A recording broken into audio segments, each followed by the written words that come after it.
Slack is an online channel-based messaging platform unlike any other. It offers users the unique opportunity to work together by connecting software tools and services, and by allowing the user to find needed information upon a quick search.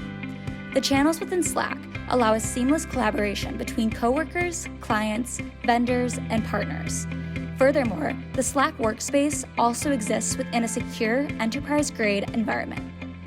Slack started off as a gaming company called TinySpec that was working on a gaming system called Glitch.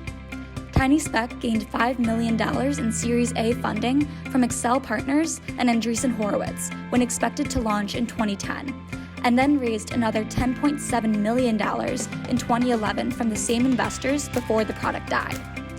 In 2014, Slack was announced, which at the time was a communication platform the TinySpec team had developed internally. They quickly raised $42 million from the Social and Capital Partnership, Accel Partners, and Andreessen Horowitz, and by the end of the year, they had raised $120 million in the round.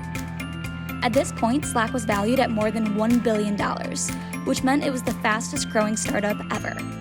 Slack continued to grow, valued at $2 billion after only 1.71 years, and $3 billion by April 2015.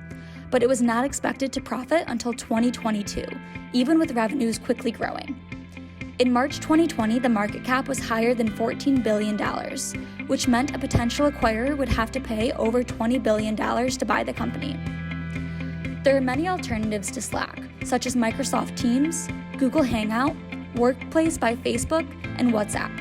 However, between Slack's superior interface and seamless channels of communication, Slack remains the best option among its competitors. Slack's success is tied to their approach to funding and starting off as TinySpec. Slack offers a freemium pricing model, which we learned from Greg Gianforte works to its advantage by allowing them to gain traction among all types of businesses, even smaller new businesses. Slack also sold itself, and they didn't even need to hire salespeople or use advertising until later on. They had companies try Slack and write testimonials, and they gained 16,000 users from word of mouth. Slack functions well with pre-existing business applications, has an easy interface, lots of functionality and messaging options, and is user-friendly and intuitive. People even connected emotionally with Slack.